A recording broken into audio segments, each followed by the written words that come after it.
이렇게 사업을 키우느라고 굉장히 고생을 많이 하셨을 것 같은데 요즘 사업을 하시면서 좀 어려웠던 일이 있으신가요?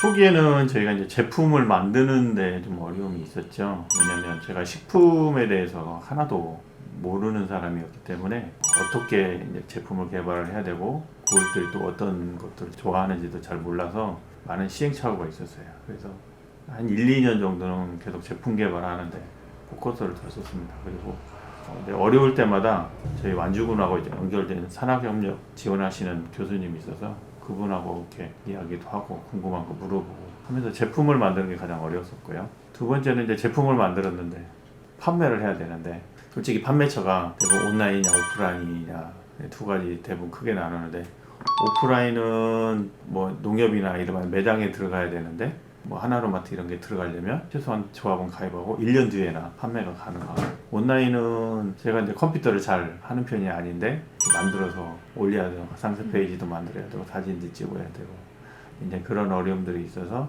근데 다행히 제가 이제 여러 가지 지원 사업들을 지원을 받아서 상세 페이지도 만들고 박람회 같은데 지원 사업 받아서 가면 우선은 명함 많이 돌렸죠. 뭐 한 번 가면 한 1000장씩은 돌렸으니까 명함 돌리면서 구매는 인터넷에서 할 수 있습니다라고 이렇게 얘기하면서 계속 고객들을 늘려갔고요. 그다음에 이제 어느 정도 제품하고 판매가 되는데 한계가 있더라고요. 판매하는데 한계가 있어서 이거를 좀 홍보나 마케팅을 좀 전문적으로 해서 판매를 하면 좋겠는데 어떤 식품에 관한 생강차라는 그다음에 평강이라는 제품이 홍보를 많이 하고 가격을 막 낮춘다고 해서 많이 판매가 되는 건 아니더라고요. 저희가 이제 이벤트로 해서 가격을 많이 낮춰보고 뭐 지원 사업 받아서 뭐 쿠폰도 많이 써보고 했는데 안 먹을 때는 아무리 낮춰도 안 먹어요. 그런 계절성 상품이다 보니까 여름에는 저희들이 이제 거의 소비가 안 되고 겨울에만 그다음 환절기에만 이렇게 소비가 되다 보니까 사계절 이렇게 다 운영이 돼야 직원들도 뽑고 그다음에 뭐 이렇게 상품도 개발하고 뭐 이렇게 하는데 아직까지는 계절성 상품이기 때문에 1년 동안 유지하기가 좀 어렵다라는 게 그게 가장 힘들었습니다. 어떻게 보면은 다른 거를 하시다가 농촌에서 창업을 하신 거잖아요. 네. 그러면 농촌에서 좀 창업을 하기 위한 좀 노하우가 있다면?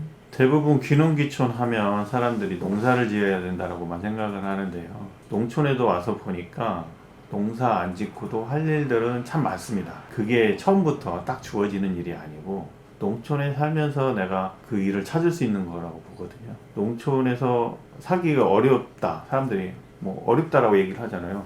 그럼 그 어려운 거를 사업화하면 되는 거거든요. 사람들이 여기 와서 살기 힘들다라고 하면 그거 힘든 점이 뭔지를 파악을 해서 그럼 그거를 해결해주면 사람들이 올 거 아니에요. 평강을 이렇게 먹어보니까 유명한데 조금 부족한 부분들이 있었다라는 거죠. 그래서 그러면 이거를 바꿔서 팔면 돈이 되겠네 라고 생각을 하고 바꿔서 이렇게 해보니까 훨씬 기존 제품보다 맛있고 그다음에 유통기간도 길고 뭐 이렇게 하다 보니까 저희가 이제 소문이 나서 조금씩 자리를 잡게 된 거였죠. 그러면 만약에 농촌에서 창업을 하고 싶다 하시는 분들한테 해줄 수 있는 얘기가 있다면요? 솔직히 저는 여러 가지 뭐 지원을 조금 받았으면 좋겠어요. 예. 작게라도 지원을 받아서 그걸 가지고 씨앗을 심는 거죠. 예. 그래서 조금씩 키워나가는 게 좋겠는데 요즘에 너무 뭐 청년들한테는 스마트팜 뭐 이렇게 해주잖아요. 근데 그건 어마어마한 돈이 많이 들어가기 때문에 그렇게 처음부터 시작할 수 있는 건 아니고요. 우선은 농촌에서 가장 기본적으로 농사를 지어봐야 됩니다. 네. 작게라도 텃밭을 지어보고 주말 농장으로 해서 와서 시골의 분위기라든지 뭐 이런 것들을 조금 체험해본 다음에 그리고 나서 사전 조사를 해야 되겠죠. 뭐가 필요한지 그리고 이 농촌 사람들이 뭘 원하는지를 먼저 파악을 하면 제가 봤을 때는 뭐 농촌이든 도시든 충분히 사업하는 데는 어려움이 없지 않을까라는 생각이 들어요. 옛날에 좀 직장도 다니셨다고 했는데 옛날에 직장에 다닐 때랑 지금이랑 비교하면 어떠신지요? 솔직히 마음이 편안한 거는 지금 훨씬 더 편안하죠. 제가 이제 외국계 보험사에 있으면서 매달 한 달 인생입니다. 한 달 인생. 실적에 따라서 급여가 나오기 때문에 계속 뭔가를 새롭게 공부해야 되고 또 매일매일 새로운 사람들을 만나야 되고 근데 이제 그렇게 한 십몇 년 하다 보니까 영업의 노하우가 생겨서 솔직히 그거는 보이지 않는 제품을 파는 거잖아요. 근데 이거는 저희가 이제 식품 같은 경우는 보이고 먹어보고 보면 맛있으면 살 수 있는 거잖아요. 솔직히 판매하기는 쉽습니다. 맛있으면 무조건 다 사니까 이제 가격이 어느 정도 되느냐에 따라서 달라지겠지만 보험보다는 훨씬 쉽고 그래서 제가 봤을 때 지금의 농사 짓는 것이 솔직히 육체적으로는 많이 힘들지만 정신적으로는 힘들지 않다. 초기엔 저도 거의 한 1년간은 와이프한테 생계비 그 하나도 지급하지 못했죠. 왜냐면 벌어서 계속 여기에다 투자를 해야 되는 상황이었기 때문에 다행히 와이프가 이제 직장 다니면서 그걸로 생활비하고 뭐 했기 때문에 제가 설 수 있었던 거였고요. 그래서 지금은 이제 조금씩 급여를 올려서 생활비도 주고 있고 직원들도 이제 새로 1명, 2명, 3명, 4명 지금 저 포함해서 6명이거든요. 한 명씩 늘려가면서 그런 보람도 있고 아주 재미있습니다 지금. 가족들이 어려울 때 많이 지지를 해주신 것 같아요. 그렇죠. 지원은 아니고 네, 지지를. 네. 대표님 이제 앞으로 향후에 비전이나 계획이 있으시다면요?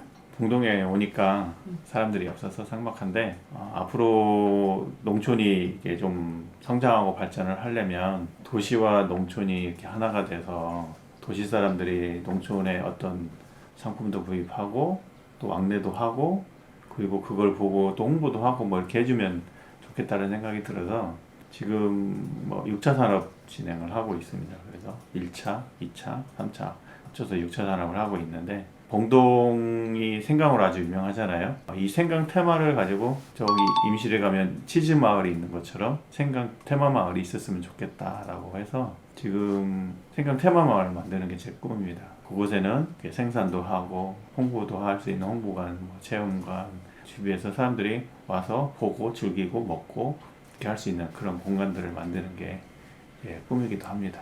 봉동에 그런 게 지어지면 되게 좋겠네요. 솔직히 이름이 생강공원은 있어요. 근데 생강 관련 그런 것들은 지금 하나도 없거든요. 그래서 그거를 중심으로 해서 많은 관광객들이 찾아올 수 있게끔 핵심 거점으로 이렇게 시작을 하면 우리 마을에는 지금 1년에 한 2,000명에서 2,500명 정도가 체험하러 오고 있거든요.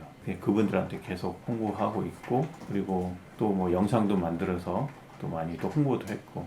대표님이 생강에 대한 지역에 대한 애정이 진짜 많으신데요.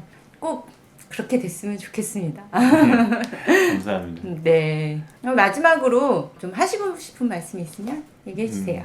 솔직히 뭐 농촌에 와서 환경이 좋을 거라고 공기도 좋고 햇빛도 좋고 다 그렇게 생각을 하지만 농촌에서 와서 살다 보면 농촌의 향기가 가끔씩 많이 나오고 있습니다. 그래서 솔직히 농촌에서도 예전에는 막 농산물, 부수물을 태우고 많이 이런 것들도 많이 있었고 그 다음에 쓰레기도 많이 시골은 그게 제대로 좀 안 되고 음식물 쓰레기도 제대로 수거도 안 되고 뭐 이런 부분들도 있습니다. 그런 것들을 조금 더 앞으로 좀 살기 좋게 그런 문제들이 좀 해결이 돼야 도시 사람들이 농촌으로 올 수가 있거든요. 앞으로 기후변화에 맞춰서 이 시골도 그렇게 변화가 되면 조금 더 신경 써서 환경에 대해서 신경을 쓰면 더 좋은 시골이 되지 않을까라고 생각이 듭니다. 그래서 앞으로는 시골에 와서 많은 사람들이 그렇게 환경을 조금 더 잘 가꾸고 하면 좋겠습니다. 오늘 인터뷰해 주셔서 감사합니다. 네, 감사합니다.